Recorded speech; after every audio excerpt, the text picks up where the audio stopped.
La Policía Nacional ha detenido este miércoles a un varón de 30 años por cultivar 321 plantas de marihuana en un domicilio de la meritense barriada de San Juan. A los medios no nos resulta ajena esta noticia, ya que desgraciadamente se dan a conocer aprehensiones de este tipo con cierta frecuencia.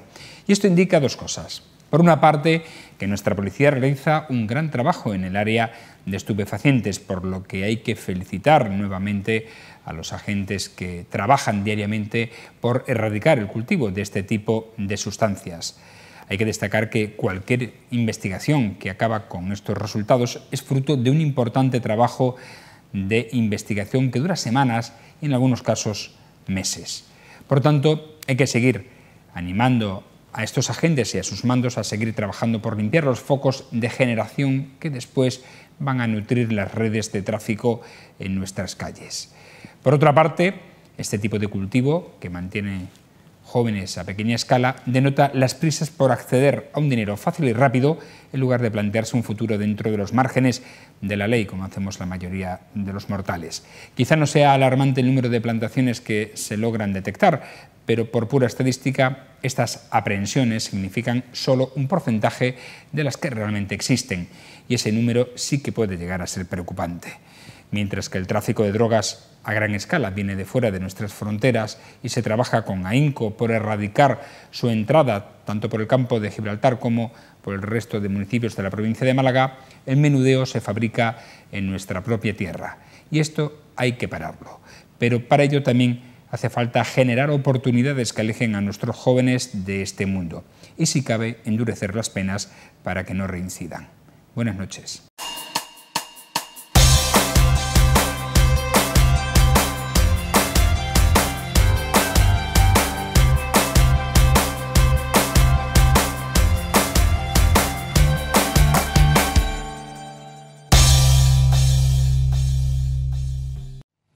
Bienvenidos a esta picota, última de la semana, la número 856, en la que vamos a tratar varios temas de interés, tanto de índole local como regional y nacional.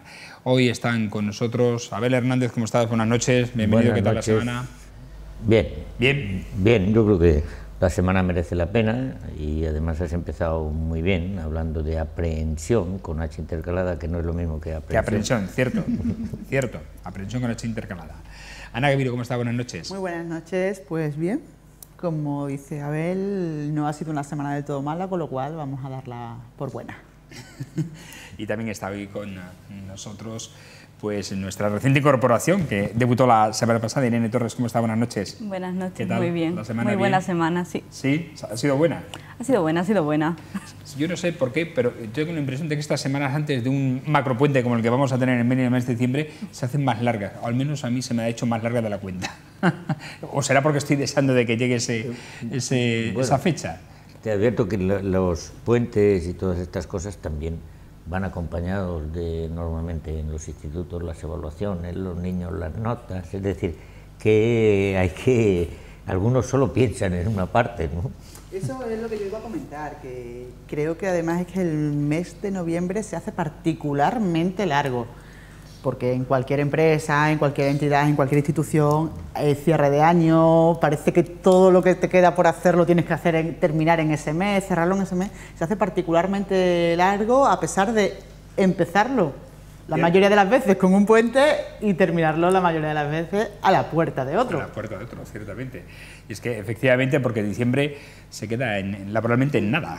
Entre el puente y las navidades se queda laboralmente en nada. Además, estas navidades que coinciden que van a ser martes, ¿no? Los días festivos, por tanto ahí va a haber también otros pequeños puentes, pequeños no, macropuentes también importantes. Una pequeña recomendación, yo creo que nos pondrás unos turrones. Sí.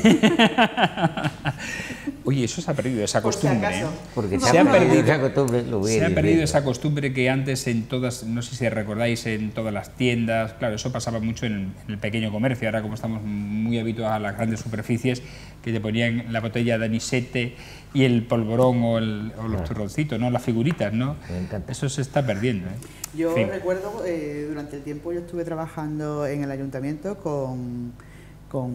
había un concejal, en este caso primer teniente de alcalde, picotero para Maseña, José Pérez Garrido, que tenía una tradición, que era convocar a los medios de comunicación todos los 24 de diciembre por la mañana para tomarse el anís, o sea que no había ni... Entonces había rueda de prensa los sábados por la mañana, fíjate lo que te estoy diciendo. Sí, sí. Yo he ido también en su día. Y ese 24 de diciembre no era ni rueda de prensa ni nada, era el momento de pasar el rato con la gente que nos veíamos todos los días, porque todos los días trabajábamos juntos, porque todos los días nos estábamos viendo. Pues eso se lo hemos demandado los medios de comunicación a Antonio Rodríguez Osuna, para que se hiciera. No se ha hecho porque dice que no tiene dinero el ayuntamiento. Pero sí, precisamente por eso, porque es verdad que luego llegó la época de vamos a hacer una comidita, un desayuno. Antes de las elecciones de 2015. Claro, pero no es lo mismo, porque ya la desayuno en un sitio fuera del ayuntamiento, no. Yo me acuerdo que en aquella época era con las cajas de polvorones que íbamos a comprar al Spar de la calle, Camilo José Cela. Y el más el anisete lo hay con cascabel. Sí, eso. El sin cascabel, que es más barato, ¿no? Que realmente no era ni necesidad de dinero, vamos, que nos gastábamos en aquello, pues nada, ¿no? Ciertamente. Y se compartía un buen rato. Pues se pierde. Yo en Almendralejo, el último pleno que se hacía en diciembre se llamaba el pleno de polvorón por eso, porque al final toda la corporación y los medios de comunicación y los asistentes tomaban pues la copita y el polvorón, ¿no? Que ofrecía a la casa, y eso no vale tan caro, Antonio, hazlo. Que eso no vale tan caro. En fin, vamos a... Además, este es la última Navidad de esta legislatura. La última Navidad. Creo que habrá concejales que ya no repitan. En cualquier caso, por cierto, ya que tenemos aquí a una persona que está relacionada con Irene, con Podemos Mérida, ¿cómo va el tema? Ya te pregunto, y directamente te atraco, informativamente hablando, el tema de esa posible coalición con Izquierda Unida. Pues hemos mantenido varias reuniones, la verdad es que va en buen puerto, no podemos decir lo contrario, porque todas las reuniones que hemos tenido han sido muy buen tono. Sí es cierto que hasta enero o así no creo que decidamos nada de manera concreta, porque nos han pillado un poco las elecciones andaluzas en medio y hay un poco de maremoto informativo también con respecto a Madrid y a otras ciudades, entonces es verdad que estamos un poco en esas negociaciones y esos encuentros, pero por ahora todo lo que puedo decir es bastante positivo y en cuanto al acercamiento y al tono.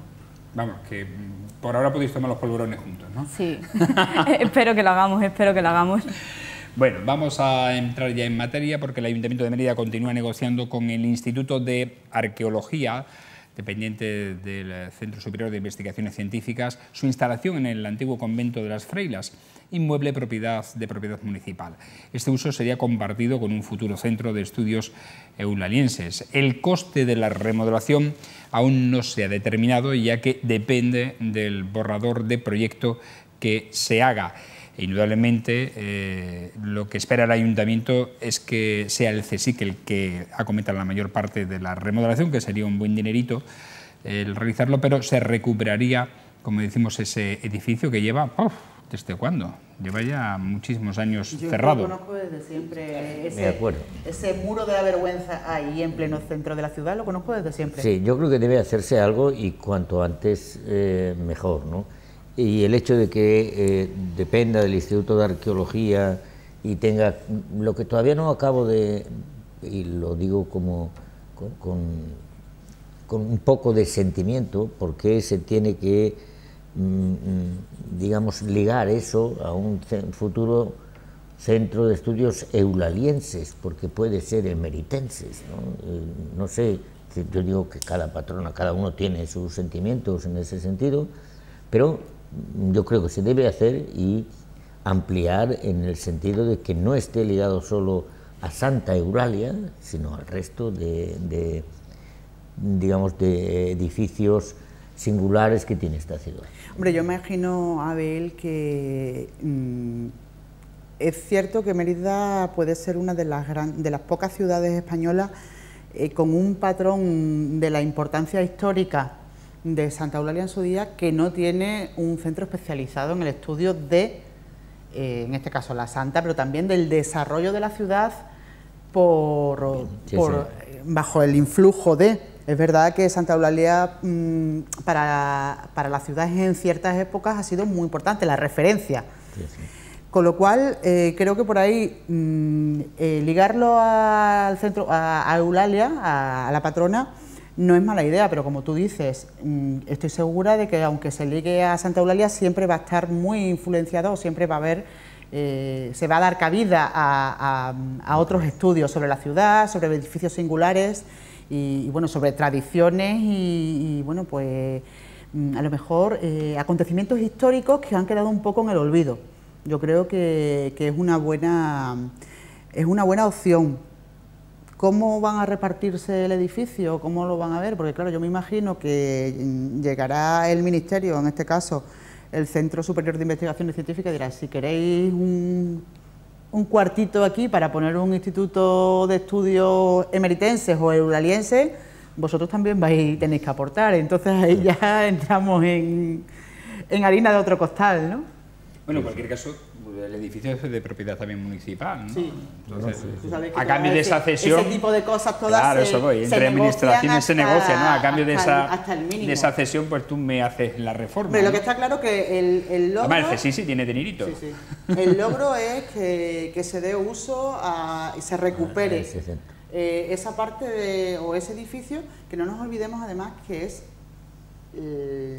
lo que en su día parece ser que pudiera haber sido la puerta principal de Santa Eulalia. Pudiera haber sido. Sí, habrá que estudiarlo. Claro, eso tendrán que verlo, pero me imagino que claro que también todo... Pero vamos, que desaparezca el muro ya. Sí, fundamentalmente, sí es cierto. Irene, al igual que el del tren, el de más abajo, que ese también de la gasolinera, ¿qué opinas? Pues yo creo que es una buena noticia para Mérida que se recupere este espacio y ojalá sea un poco el inicio de que se recuperen otros. El uso me parece bastante adecuado y bueno, eulalienses, emeritenses, sí, al final todo iba a estar un poco ligado, así que creo que podemos estar de acuerdo. Y es verdad que Mérida está un poco abandonada en el aspecto de cómo vemos que ese edificio, el silo, que hace poco lo visitasteis también, y otros edificios se han ido abandonando y es casi histórico que haya edificios que nos hemos acostumbrado a que no tengan uso cuando tenemos una ciudad que luego nos quejamos de que nos faltan espacios. Pero tenemos muchos espacios de titularidad o municipal o regional que con un poco de inversión, en este caso del Instituto de Arqueología, del Ayuntamiento, de la Junta o a través de convenios, podríamos recuperar espacios para nuestra ciudad que creo que nos hacen falta, tanto para la juventud como se recuperó un poco todo el tema de al lado del Instituto Albarregas y ahora es una factoría joven. Creo que hay muchos espacios que la titularidad es pública, por tanto se pueden usar, que es el momento de aprovechar que se ha abierto este debate para abrir todos los demás. A ver. Y no solo espacios públicos, hay muchos privados, es decir, enormes plantas vacías, es decir, porque yo, por ejemplo, cuando voy a la Plaza Santo Domingo y veo ese espacio tan impresionante, por favor, no bueno, pero yo sí porque lo tengo metido y con mucho dolor, es decir, cómo el centro de una ciudad, pues, yo entiendo que el arte tiene que cuidarse, las cosas que hay que mantener tienen que mantenerse, pero sin perder, lógicamente, espacios en el propio centro de la ciudad, ¿no? Mira, lo que dice... y si no, que se busque la fórmula para que las familias... Y que se arreglen para que estén, de alguna manera, no sé, visibles, visitables. Te decía que no me tires de la lengua con el tema del convento de Santo Domingo, porque bueno, es que yo vivo... Que no voy a tirar de la lengua, que no quiero. Por lo menos... yo vivo justo en los pisos que están en la calle de detrás. Mi patio de luz...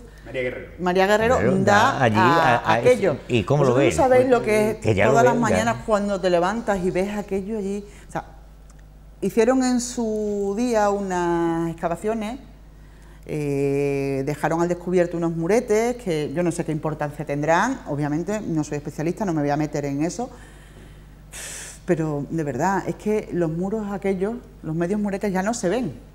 O sea, los aramagos los desbordan 3 o 4 veces. Y los gatos se mueven perfectamente. Los gatos, las ratas, perfectamente. Los gatos, las ratas, la cantidad de bichos que vosotros no os podéis imaginar, claro, que es eso en el mes de agosto. Y yo muchas veces desde la cocina me asomo y digo, ¿qué veo? Digo, es que es tirar, o sea, limpiar el solar, adecuar esos restos, pero de una manera fácil, o sea, echándole unas piedritas blancas de estas alrededor, haciendo una cosa de seguridad pequeña. Tiras las 2 paredes que hay que cierran el recinto y tienes un parque urbano. Claro, ahí... ¿Y ahí qué vas a gastar? Lo que pasa es Sinceramente. que la pared, o sea, la puerta esa está protegida o la fachada Sí, esa pero está es que hay una protegida. parte de la fachada, pero otra parte no. Vamos a ver, muro que es un muro de piedra. ¿cuándo uno no ha podido dormir en su dormitorio por la puerta? La puerta ya se arreglará lo de la puerta, es decir, lo que hay que es, queriendo mucho a la gente que se preocupa por los animales y por todas esas Todo lo que cosas, tú es quieras, decir, pero de verdad... pero hay que hacerlo, digamos, si uno pasa por un sitio y alguien ha dejado allí la comida para los gatos, la debe de dejar bien. No como está aquello, de verdad, que, Bueno, en que algunos general, nos esa calle sentamos... es un abandono. algunos- la Esa cerita- calle nos sentamos- es un abandono. que tú y yo Es- nos hemos sentado enfrente y lo hemos estado... Yo vivo por allí también y es lo un hemos abandono estado viendo. toda esa zona. Pues vosotros Y es- imaginaros la sensación que tienes todos los días de impotencia cuando te asomas a, Sí, tiene cuando que vas a ser tender la tremendo. ropa, cuando Sí, vas a hacer sí. cualquier cosa. En verano tengo que tener tengo un ventanal. Y si se te cae una croqueta ya ni te cuento. No, bueno. Ya ni te cuento. ¿Sabes? Se tiran los gatos, las ratas, se pelean entre ellos a ver quién lo Todo el coge antes. De La verdad todas es que es bastante formas, deplorable. ponen excusas así un poco, siempre la excusa de son privados, es verdad que un poquito más adelante está Santo Domingo y un poquito más adelante hay una esquina que también está como vallado, que es en una zona turística. Justo enfrente del colegio. Enfrente del colegio, además Claro. corta toda accesibilidad a una silla de ruedas. Sí, y nosotros Sí. hemos pedido en 2 comisiones, por favor, haces algo. Eso lleva bastante No tiempo hacen nada, variado, sí, pero no- simplemente. es privado.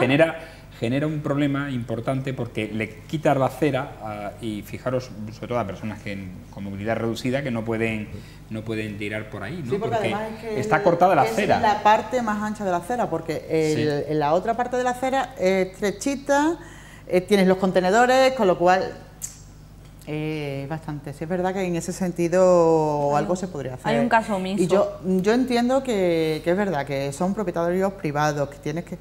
Pero hay ciertos temas, sobre todo de los que afectan a la imagen pública de la ciudad, que no cuesta mucho resolverlo, pero sí que le tienes que dar prioridad porque hay detrás a lo mejor familias, es verdad, lo que decimos, familias, intereses particulares enfrentados, pero si Hombre, se yo actuara supongo con... que en ese caso concreto, al que se refería Irene, el que está vallado, si se trata de un tema de seguridad, yo creo que el ayuntamiento tiene potestad para hacer que eso se derribe o la parte que está mal se derribe para podrían dejar iniciar por lo menos libre la expedientes, vía de pero esas vallas, ¿no? hay Y que que no hacer.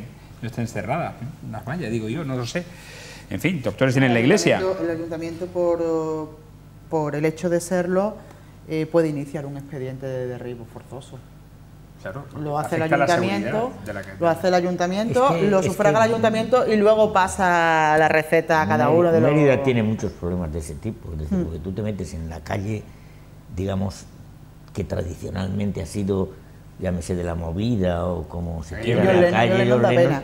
y bueno, te da la sensación de que vas andando por no sé, por otro sitio, no por tu ciudad. Es decir, que es verdad que hay, es difícil, lógicamente, acometer todo ese tipo de cuestiones, pero sí es una de las cosas más importantes que tiene Mérida, como futuro planteamiento, ¿no?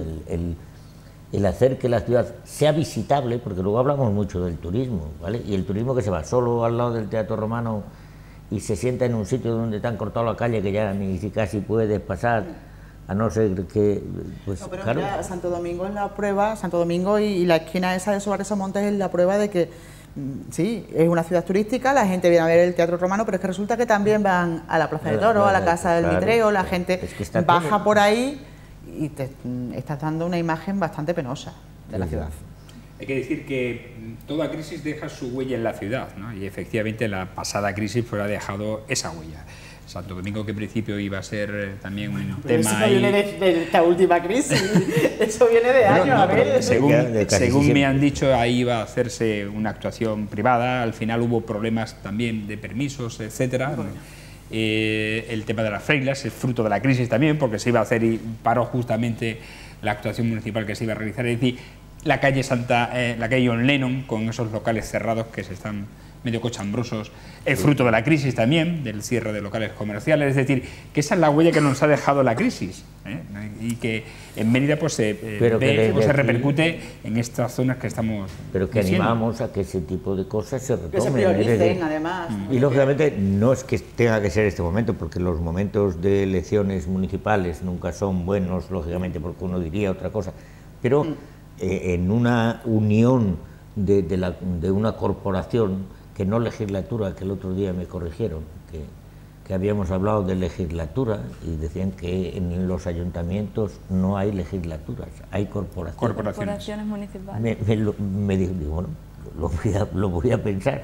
Y sí que es verdad que no... Sí, es cierto. Las legislaturas son los sitios donde se hacen leyes, no, con lo cual son corporaciones. Legislaturas en el Parlamento extremeño y en la... Vicente, escúchame para que veas que te estamos dando la razón, porque si no... Si no, no tendría sentido. Bueno, vamos a otro tema. Este fin de semana el protagonismo es la manifestación del tren. Las dos manifestaciones que va a haber del tren, tanto en Madrid como en Cáceres, y en la sesión plenaria de la Asamblea celebrada este jueves, pues ha habido declaraciones, tanto de la portavoz de la Junta de Extremadura, Isabel Gil Rosiña, que ha destacado el impulso, dice, sin precedentes que ha dado el actual gobierno a las licitaciones del ferrocarril extremeño, al aprobar la licitación de 270 millones de euros en 3 meses, y por parte del Grupo Parlamentario Popular, que fuera consejero de Fomento, Víctor del Moral, que le reprocha que no acuda a la manifestación convocada este sábado en Madrid por estar, dice, muy asustados de Pedro Sánchez. En cuanto a la manifestación del domingo en Cáceres, Gil Rosiña ha recordado que no ha sido convocada ni por la Junta ni por el PSOE, sino que es una decisión del Pacto por el Ferrocarril, y ha remarcado que con rigor y generosidad esta comunidad alza su voz en Madrid y en Cáceres, y se siente quien se siente en la Moncloa, ha dicho Rosiña. Por su parte, Del Moral ha echado la culpa de la situación del ferrocarril extremeño al PSOE de Extremadura y a sus dirigentes, que no defendieron nunca, dice, los intereses de la región ante los gobiernos nacionales. Por todo ello, ha dicho que los extremeños se manifestarán el sábado en Madrid contra Sánchez, pero el domingo, dice Del Moral, lo harán en Cáceres contra el Ejecutivo extremeño, contra el gobierno de Fernández Vara. Y hoy, precisamente, José Antonio Monago ha dejado otra frase también para el recuerdo, diciendo que la manifestación en Madrid, de 3 en Madrid, tiene más dignidad que 30.000 en Cáceres, hablando de cantidades de personas que pueden acudir a una y a otra. Irene, ¿qué opinas? Bueno, yo creo que Monago no es quien para hablar de la dignidad del tren, ya que su gobierno hizo un abandono como hizo el gobierno anterior y como hizo el gobierno anterior, es decir, ninguno de los gobiernos actuales creo que tienen la legitimidad para hablar del tren en Extremadura, ya que no han actuado. Yo no voy a ir, hablado totalmente a título personal, no voy a ir, porque al final creo que lo han hecho para lavar expediente, para decir, el 18 de noviembre del 2017 estuvimos en Madrid, el 18 de noviembre vamos a convocar en Cáceres y así no molestamos a Pedro Sánchez y no hacemos ruidito. Es un poco la situación de siempre, ir a quejarse a Cáceres resulta como el recuerdo de lo que fue el año pasado dividido por 3. Ana. Yo creo que ya lo he dicho varias veces cuando ha salido el tema en esta misma tertulia. Dimes y diretes entre políticos que siempre son los mismos. Dimes y diretes, la culpa tienes tú, no la tienes tú y da igual. Si es que lo que decía Irene es verdad, no es que ningún gobierno pueda arrojarse nada en este sentido, sino que ningún político de los que tenemos actualmente en Extremadura, ni de los que hemos tenido, se puede arrogar nunca nada en este sentido. Aquí tradicionalmente, en esta tierra, al menos esa es mi opinión, no se ha hecho nunca nada por el tren. Todo lo que se está haciendo por el tren son, vamos a decir, acciones de postureo por parte de uno y por parte de otro. Creo que es así. Respecto de las manifestaciones, miren ustedes, lo que abunda no daña, ya lo he dicho en varias ocasiones, quien quiera ir a Cáceres, que vaya a Cáceres, quien quiera ir a Madrid, que vaya a Madrid. En un lado habrá extremeños, en otros lados habrán extremeños, y no se trata de una disquisición política, no, mire usted, se trata de una necesidad que tenemos los extremeños. Los extremeños que están en Cáceres y los extremeños que están en Madrid. los 3 extremeños que estén en Madrid o los 30.000 extremeños que estén en Cáceres. Imagino que el valor y la dignidad de cada una de esas personas que esté en las manifestaciones, ya sean 3 o ya sean 3.000, será exactamente el mismo. Y me imagino que irán con el mismo ánimo. El de, en el fondo, luchar por algo que nos hace falta y nos haría bien a todos los extremeños, que es un tren digno. Con lo cual, creo que los debates de los señores políticos de nuestra región empiezan a ser bastante aburridos en este sentido. Abel. A ver, yo estoy de acuerdo con la manifestación de Cáceres. No sé si recordáis que el primer motivo para no celebrarlo allí es que iba a haber un mercado medieval. Es decir, Que hay no desde se, hace 18 que, años, pero que no se hablaba entonces de Madrid gritar contra Sánchez, contra... Yo creo que no hay que gritar contra nadie. Sí es verdad que últimamente se ha invertido bastante más dinero que durante muchísimos años y que Monago, que ahora reclama una manifestación en Madrid, no la reclamó nunca cuando el gobierno era del Partido Popular. Porque, según él dice, ellos van a hacer la manifestación contra Vara y los otros en otro sitio contra Pedro Sánchez, ¿no? Pero no debe ser eso. Pero sí, pero si es que el problema de los extremeños, por ejemplo, aquí tenemos a Podemos, ¿no? Podemos, no, tenemos a Irene. Bueno, tenemos a Irene que representa a Podemos. Pues bueno... No representa a nadie. Vale, tranquilamente, pues dice, bueno, todos los que han estado hasta ahora, pues no han hecho nada. Lógicamente, nadie que no está no puede haber hecho ni poco, ni mucho, ni nada. Yo lo que creo es que si yo estuviera, digamos, sentado en algún sitio donde tuviera el poder suficiente, pues empezaría a decir, pero si estos no se ponen de acuerdo ni entre ellos, es decir, porque curiosamente la manifestación de Cáceres la convoca por la asociación, la plataforma por el ferrocarril. Pero la manifestación de Madrid, es decir, está convocada y está haciendo campaña directamente un candidato de una de las opciones políticas que seguramente se presenta, porque no lo sé si todavía se presenta o no. Pero me recordaba esta historia con un cuento de Giovanni Papini, que no sé si conocéis, pero algún día os tengo que leer, que es una señora, un señor que tiene a su hija enferma, y entonces busca chicas jóvenes para que le vendan un año, para que su hija pueda vivir más. Y a una chica que tiene 23 le dice, usted hace 24, y entonces, ya, mi hija tiene un año de vida y a usted, ¿qué más le da? Pasar de 23 a 24 no sería nada.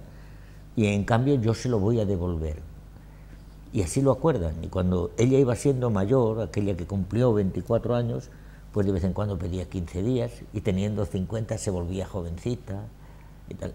Estamos hablando un poco, o lo que quiero contar, esa historia, que si la leéis el cuento es absolutamente impresionante, es que seguimos en esta tierra, parece que siguiéramos jugando con el tiempo. Estamos hablando continuamente, no oigo más que hablar de esto es lo mejor, esto lo otro es lo mejor, pero seguimos jugando con el tiempo.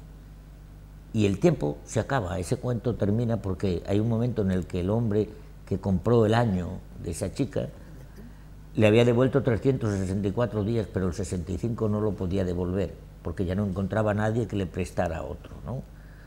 Por lo tanto, yo creo que ya es el momento de que esta tierra diga todos a una, y si ahora ha sido en Cáceres, porque ya se hizo en Madrid, pues hágase en Cáceres, estemos todos. Y sobre todo ya nos explicó Ángel Caballero aquí, no sé si recordáis la tertulia que tuvimos, la lección donde es que las cosas no son tan fáciles, mande usted otro tren, si no se puede, tiene que haber un ancho de vía correspondiente, etcétera, etcétera. Pero eso hay que presupuestarlo, eso no sale de la nada, sí, es decir, los anchos de vía, las obras salen de los ministerios, salen de... Pero que se ha presupuestado mucho más que en un montón de años, y aquí nadie hablaba de nada, el tren tenía que venir por aquí, tenía que pasar por estas ciudades, por estas otras. Yo creo que... probablemente con todas las veces que se ha presupuestado, a ver, cualquier mejora para el tren, cualquier inversión para el tren, si los políticos de uno y otro signo, cada uno por su lado o todos juntos, lo hubieran reclamado de verdad y hubiera habido el movimiento que hay a favor de un tren digno, ahora tendríamos por lo menos un avecito, si no un ave, un avecito. Sí. Pero como tú dices, aquí los políticos se han dedicado a jugar con el tiempo nuestro, no con el suyo, porque el suyo es el que está tasado. Bueno, en agosto, de julio a agosto, ha habido 116 incidencias y ningún político, ninguna política en Extremadura, excepto Amparo Botejara, que estaba una de las veces casualmente yendo a Madrid, ha sufrido esas incidencias que son 116. Es que si no las sufres, si no forma parte de tu problema, es como otros tantos problemas de los que no se preocupan. Pero es lo que decía Fran antes, es un tema muy recurrente y que ya es muy cansino, pero es cierto que si no fuera porque los medios de comunicación de un tiempo a esta parte se han empezado a interesar por el tema de las incidencias, por ejemplo, del mal estado de las vías, de los problemas que está habiendo y de los continuos retrasos en los presupuestos, ¿de verdad alguien se cree que los políticos hubieran seguido preocupándose por el tema? Cuando toca, de vez en cuando. No, hay que sacarlo. Pero es verdad que los medios de comunicación aquí sí que están haciendo un papel, yo creo que bastante importante, contándonos día a día. Ayer o antes de ayer escuchaba el informativo de COPE, y en el informativo de las 12:30, imagino que lo darían todos los medios de comunicación, pero yo estaba escuchando, iba en el coche y estaba escuchando el de COPE. En el informativo de las 12 estaban dando una incidencia y en el de la 1 de la tarde estaban dando otra distinta.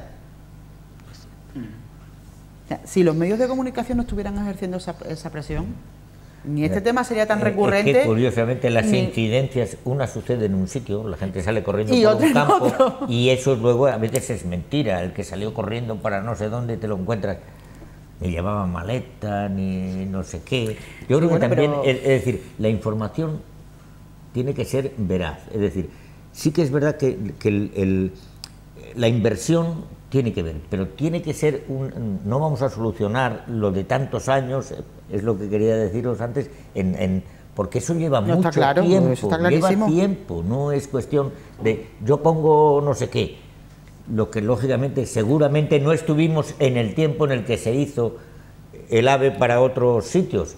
Pero eso es cierto, a ver, que las infraestructuras llevan un tiempo, un desarrollo, y además más en el sistema público es muy garantista y lleva unos plazos para acometerlo, pero lo que no es admisible, y eso sí depende directamente de la gestión y no depende del tiempo ni de la inversión, es que un tren se quede sin fuel, sin gasoil, que otro tren desde Cáceres no salga porque no había maquinista. Esas cosas sí se pueden evitar. Las incidencias están siendo del siglo pasado. Esas cosas sí se pueden evitar, evitar, efectivamente, ¿no? Y eso es una cuestión de gestión, no es una cuestión ni siquiera de dinero, es de gestión del día a día, ¿no?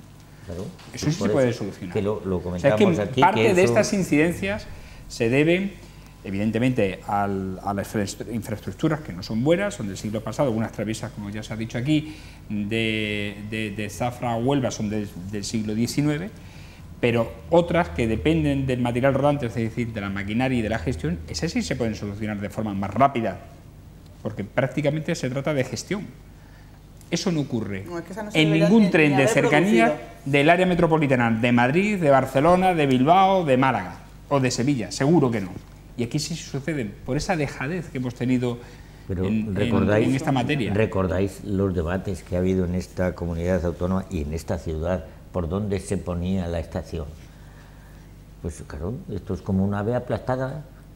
Es decir, si un ave se choca, pues es un ave aplastada, por lo mismo. Es decir, hemos mantenido durante mucho tiempo debates en esta comunidad sin profundizar en el problema. Es que da la impresión de que siempre se ha utilizado el tema del tren, o por lo menos de los últimos 15 años para acá, como la cortina de humo para tapar otras cosas que no sé tampoco, porque es que no sé qué necesitas de tapar ninguna cosa. Pero es verdad que cuando pasaba, no teníamos de qué hablar, vamos a hablar del tren, y nos poníamos a debatir sobre el tren. Y estábamos meses y meses y meses debatiendo sobre el tren. Y páginas y páginas y páginas en los periódicos sobre el tren. Yo me acuerdo... Yo la verdad que tengo enormes ganas de hacer un viaje con una cámara, es decir, con Maima ahí grabando y viendo lo que es. Ángel Caballero se comprometió el otro día a hacerlo. Yo creo que eso es hay que verlo, eso de brazatortas, aquí todo el mundo habla de eso, ¿eh? Sí, pero luego no lo le hemos visto. preguntas, que en algunas ocasiones he preguntado a gente que sabía mucho de eso, ¿Dónde está brazatorta? y no sabía dónde estaba brazatortas, es decir, porque con 4 palabras parece que solucionamos, es decir, el ancho de vía, lo que vale para La vía Portugal no vale para no sé qué, la internacional. electrificación. Cierto es, Isabel, que esto es muy complicado, esto no es tan fácil. Claro, claro. Es complicado, pero bueno, yo Ahora, creo y desde- que y desde la aquí le doy insistencia la- de los le doy- extremeños debe ser ni más ni menos que queremos un tren que funcione como en el resto de las comunidades, que no Sí, falle claro, tanto sí, como en eso. el resto de las comunidades no falla, y aquí sí falla. Tan Y que simple la como- gente tan simple como eso. se manifieste donde quiera. Donde quiera. La Obviamente. gente que quiere ir a Cáceres, que vaya a Cáceres.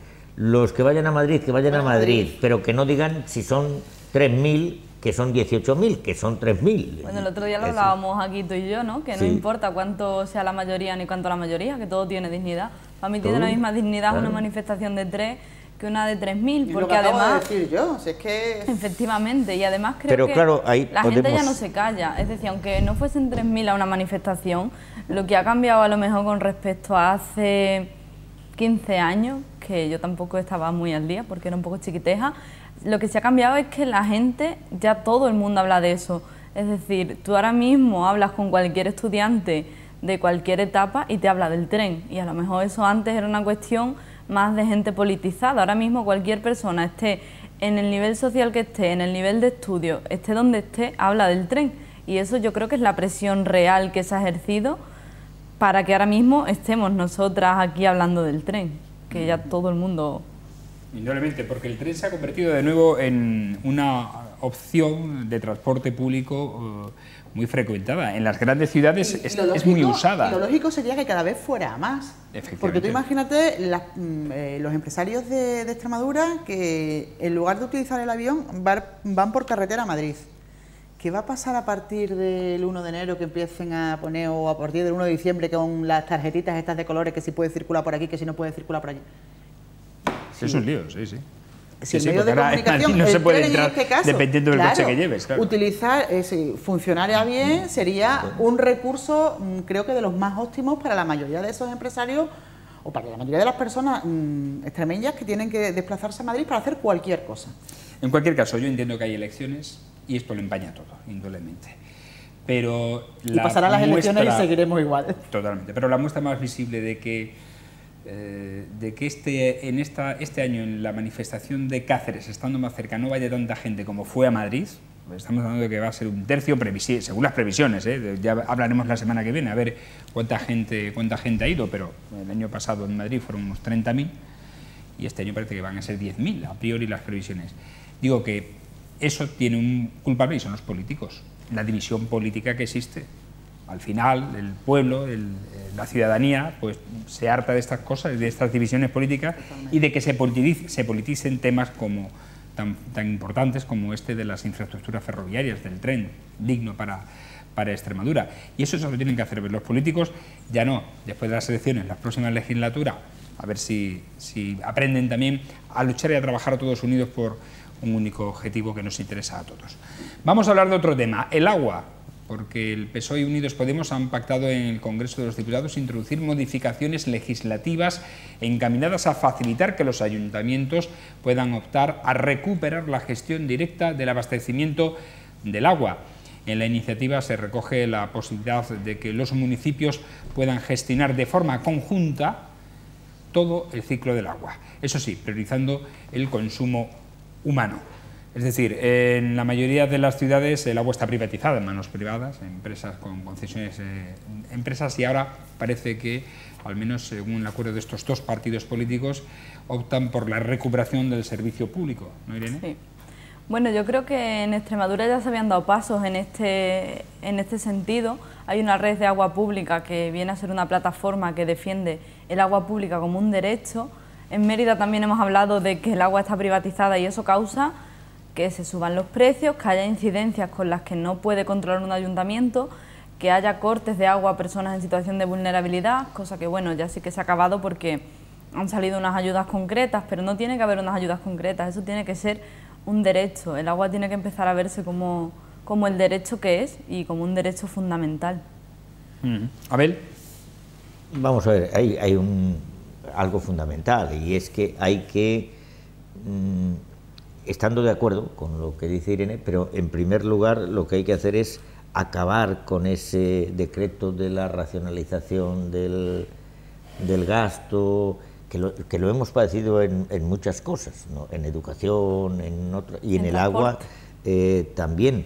La ley de estabilidad presupuestaria y sostenibilidad financiera es algo que hay que cambiar, y es el acuerdo fundamental al que han llegado los dos grupos políticos, porque lógicamente sin cambiar eso es difícil hacer cualquier otra cosa. A mí me parece fundamental el tema del agua. Además somos un país donde desde Cañas y Barro de Blasco Ibáñez era el problema fundamental de este país, y en una zona con problemas de agua como Extremadura es básico que lógicamente las administraciones políticas y públicas sean las que tengan que decidir, porque todos sabemos lo que significa la privatización de determinados servicios, que al final pues te suponen la asfixia. Es decir, si tú tienes una empresa que es la que gestiona cómo se da el agua, bueno, pues te dirán, mire, pero le vamos a echar una mano a las personas menos favorecidas, le vamos a decir caridad.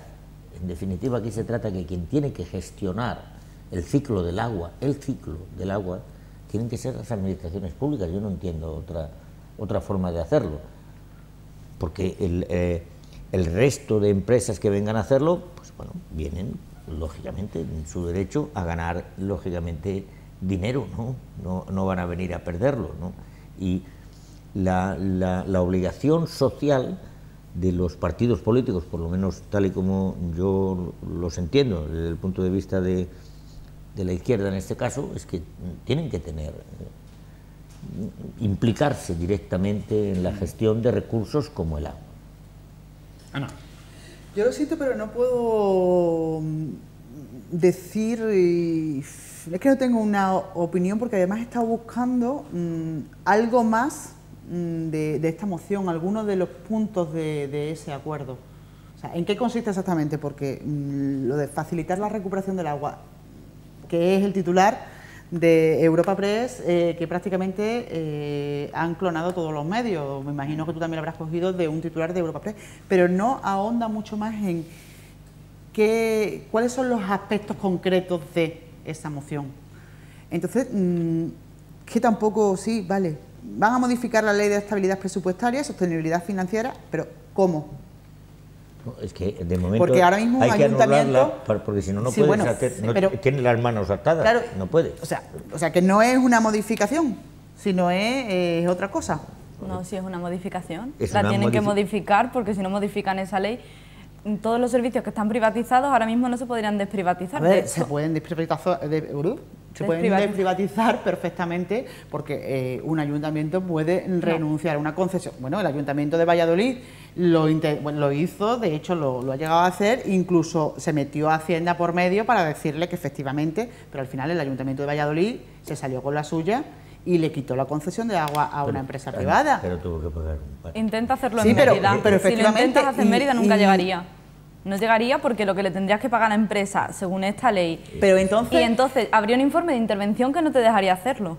Claro. Directamente. Vale. Y ahora resulta que lo regula esta ley. Que vamos a modificar la ley, y mientras, ¿qué hacemos? Otra vez crear, como en el caso de las hipotecas, perdóname, pero la seguridad jurídica ahí... Aún en la modificación de la ley que permita, efectivamente, lo que constriñe la recuperación del servicio público es la ley a la que he hecho referencia a Abel, ¿no? De sostenibilidad, estabilidad presupuestaria, etcétera. Pero aún así, aunque se modifique la ley, el lucro cesante sigue existiendo. A la empresa hay que pagarle. Claro. El lucro cesante, si se rompe el contrato. ¿Cuál es la medida? Sí. ¿En qué consiste exactamente? ¿Cuáles son los puntos a los que han llegado en el acuerdo dentro de la moción? Es que no lo sé, porque no los he encontrado. Yo los tengo en aquí. ningún sitio. Más o menos puedo hacer un pequeño resumen. El primero es modificar esta ley. Ese es el primero, porque sin modificar esta ley, aunque se acabase el servicio, no podría remunicipalizarse. Aunque el servicio se acabase y empezase una gestión nueva, no se podría a través de esta ley. Entonces, el primer paso sería modificar esta ley. El segundo... Sería el único caso en el que, bueno, el único caso sin pagar dinero, me refiero, los ayuntamientos tienen que pagar dinero en el caso de que pudieran recuperar o remunicipalizar el servicio, es decir, que se acabara el contrato. Sí. Bueno, o que decidiesen indemnizarlo porque, por ejemplo, quedasen 3 o 4 años y fuese sostenible indemnizarlo. O también por incumplimiento de contrato, que es una cosa de la que de verdad yo creo que hablamos poquísimo en este país, de los incumplimientos de contrato que hay en los mismos contratos que se firman con las empresas. Bueno, ni las administraciones ni las empresas grandes incurren nunca en incumplimiento de contrato. Efectivamente. Vamos a empezar a hablar desde ahí. Pero tú imagínate, Frank, aquí no se habla de eso está prohibidísimo. Eso no se hace. En veranito, en verano, aquí los veranitos estos que son muy suaves, como tú sabes, ¿no? Pues a ti ahora te regularán el vaso de agua porque dijera la empresa que tal y que cual, ¿no? Y tú irías ¿a quién a protestar? Pero a las administraciones públicas a decir, oiga, que es que no tengo ni un vaso de agua para beber. Pero Ángel y por lo tanto las administraciones públicas tienen que, por eso lo que el acuerdo lo que pide es que la gestión, es decir, quien realmente decida sobre esa gestión sean las administraciones y además públicas. dentro de unos márgenes.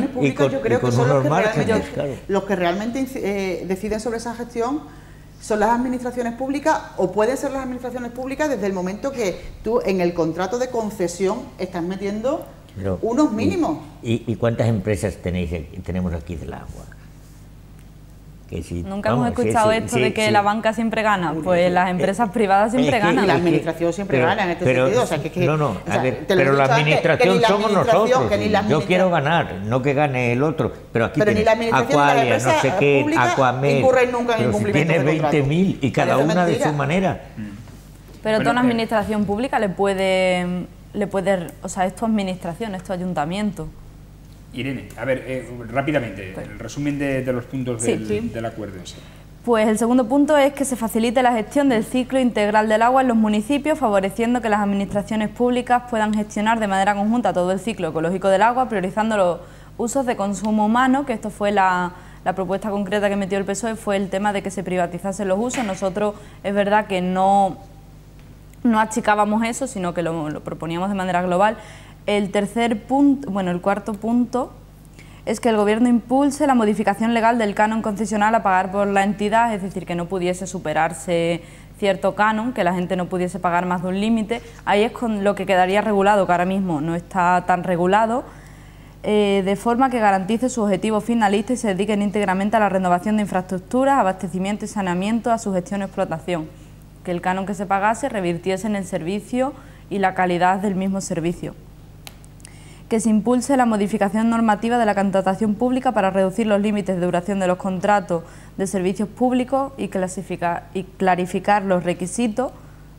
Un poco volvemos a lo mismo, ¿no? Que no sea arbitrario, que no cada ayuntamiento decidiese de manera arbitraria, pudiendo convertirse casi en una gestión privada en caso de que el ayuntamiento lo decidiese. Que se impulse las medidas de participación ciudadana y democratización en la gestión del domicilio, facilitando a los ayuntamientos que las personas afectadas en el servicio puedan participar en la gestión del mismo. Y por último, que el Gobierno impulse el establecimiento de indicadores de gestión que permitan conocer la realidad de los servicios municipales, homogeneizar los métodos del cálculo, comparar e interpretar los distintos análisis de costes y justificar adecuadamente los expedientes tarifarios, estableciendo las medidas que garanticen la accesibilidad y transparencia a estos datos. Es que es una generalización. Hay municipios donde se cobra en el recibo que le mandan a la gente con el agua, la depuradora que han puesto en el pueblo, y la gente no, la recogida de basura, y no saben cuánto vale esto ni cuánto viene, y le vienen un montón de facturas que no se corresponden con lo del agua. Bueno, aquí en Mérida con el agua está la basura, la recogida de basura. Bueno, no, pero hay otros sitios donde han puesto una depuradora y ahora paga cada vecino 94 euros cada 3 meses, cada no sé cuánto. Y tú te ves a las personas mayores de los pueblos entendiendo eso. No entienden nada. Ni las mayores, y por lo tanto ni las pequeñas. Pero se trata de hacer una racionalización y para eso lo primero es homogeneizar. Yo creo que es súper importante. Yo creo que bueno, para una cosa que hemos pactado juntos sí, está bien. Está bien, venga, no voy a echar está bien, ¿no? Pero es verdad que creo que todas esas, a ver, que es lo que tú estás leyendo, que obviamente, pero es verdad que eso necesita una lectura un poco sosegada para que lo entiendas y puedas opinar, pero por lo que tú has dicho, yo creo que todas esas mismas aspectos a los que se han pactado tú si quieres, como gobierno de España, puedes legislarlo para que para cambiar la ley de contratos públicos, de concesión, y que esas mismas cosas se las exija a la empresa privada que tiene la concesión de un servicio dentro de un ayuntamiento. Oye, por cierto, tenemos que irnos, pero no sin antes pediros una pequeña reflexión sobre el CIS de Andalucía. Ayer comenzó, esta madrugada ha comenzado la campaña electoral en Andalucía y el CIS ha publicado un sondeo electoral en el que, recordamos, aunque ayer lo tratamos, pero rápidamente, el PSOE revalidaría la victoria de hace 4 años, obteniendo entre 45 y 47 diputados, en la actualidad tiene 47, se quedaría igual o bajaría. Adelante Andalucía, que es la confluencia de Podemos, Izquierda Unida, Izquierda Andalucista de Primavera Andaluza, obtendría 20 escaños. El Partido Popular bajaría desde los 33 a los 20-22 y Ciudadanos subiría desde los 9 a los 20-22. También entraría Vox por primera vez en un parlamento, en este caso en el andaluz, por la provincia de Almería, con un diputado. ¿Cómo veis esta encuesta, este sondeo, justamente a 15 días vista de las elecciones andaluzas? Hombre, es decir, yo me mataría por ser segundo. Digamos, el titular sería, aquí hay 2 partidos que lo que tienen en juego es ser segundos. Bueno, hay 3. Bien, pero vale, 3. Porque hay un triple empate ahí. Bueno, pero que me refiero que es donde está el problema. El Partido Popular sufre un desgaste impresionante y lo curioso es que lo sufre no frente a quien ha estado gobernando, porque se mantiene, sino frente a Ciudadanos. Y lógicamente eso es un problema para un partido político que está diciendo que es la alternativa, digamos, en el país. En Andalucía ya se ve que no, pero sobre todo que los votos que vaya perdiendo, es decir, se los apunte su enemigo más directo. Vamos, yo estoy absolutamente convencido que a Casado le dicen sacamos 3 diputados más que Ciudadanos y se va de fiesta a celebrarlo, aunque lógicamente no gane las elecciones en Andalucía. Y por otra parte yo creo que son necesarios otra vez pactos en Andalucía, que lógicamente tienen que producirse porque la ciudadanía andaluza, y después de tantos años siendo gobernada por el PSOE o entendiendo su manera de entender la política, los andaluces lo que no admitirían es que no hubiera un pacto de gobierno para seguir. Fíjate que la última vez, en las últimas elecciones, estuvieron 80 días y la situación... Acotando los plazos, ¿eh? Sí, la situación de los andaluces, por lo menos yo, la gente que conozco, eran muy críticos, tremendamente críticos. Por lo tanto, yo creo que van a ser unas elecciones que van a marcar también la sensación de lo que van a ser las elecciones autonómicas y municipales, y por lo tanto, pues, a esperar. Ana, ¿tú cómo lo ves? Estoy de acuerdo con Abel en que las elecciones, el resultado de las elecciones va a arrojar solamente, bueno, 2 cosas. Ganarán todos, como siempre, y no habrá un gobierno, sino es un gobierno pactado entre 1, 2, incluso 3 partidos políticos, que tampoco me extrañaría nada. Respecto del CIS, no me creo nada. Dame otra encuesta que no sea la del CIS, porque la veremos este fin de semana, porque hay medios que la van a cuando publicar. un señor me dice que por 4ª vez en 3 meses ha cambiado la metodología de cocina, pues mira, ¿qué quiere? Hay que esperar, indudablemente. Irene. Mi máxima es que no me creo en las encuestas, nos den 50 diputados o nos den 2. Esa es mi máxima. Por tanto, más que valorar la encuesta, puedo valorar un poco la situación política. Y es que es verdad que creo que hemos llegado a un punto en España en el que no puede haber un gobierno sin ciertos entendimientos. Y eso creo que nos lo tenemos que aplicar todos los partidos, ¿no? Entender que no tienen por qué ser pactos de gobierno, no tienen por qué ser cuestiones concretas o maneras concretas que conozcamos, pero sí que la política en España ha cambiado en estos últimos 4, 5, 6 años y creo que nos lo tenemos que empezar a aplicar todas y todos, tanto a la hora de votar como el día después de las elecciones, que es un poco el que el que parece que podemos estar 80 días viendo qué pasa, agotando todos los plazos, y mientras tanto quien está sufriendo esa situación es la gente. Y es la parte que yo espero que ni a unos ni a otros, pase lo que pase el día 2 de diciembre, se les olvide. Bueno, pues así ponemos punto y final a esta picota del viernes. Vamos a seguir hablando de las elecciones andaluzas hasta el día 2. La encuesta será ese día, la mejor encuesta, como dice, ya es una frase manida, pero es cierto. Y el día 3 la analizaremos, a ver si las encuestas han acertado en esta ocasión o no, porque van a ser una herramienta importante, sobre todo de cara a los próximos comicios locales, municipales, o sea, locales, autonómicos y europeos del 26 de mayo del año que viene. Irene Torres, hasta la próxima semana. Muchísimas gracias. Que tengas una buena semana. También Ana Gaviro, hasta la próxima semana. Hasta la próxima semana. Igualmente, Abel Hernández, que disfrutes la semana. Igualmente, que lo pasemos bien. Bueno, como decís que ahora tenemos muchas fiestas, pues disfrutémoslas, pero todavía queda... Todavía nos queda. Todavía queda trabajo. Ciertamente. Y a ustedes, como siempre, agradecerles su atención, emplazarles a una nueva edición de La Picota hasta ya el próximo lunes. Y, mientras tanto, recuerden que estamos en las redes sociales informándoles de lo que acontece prácticamente al instante en Crónica Local. Buenas noches y feliz fin de semana.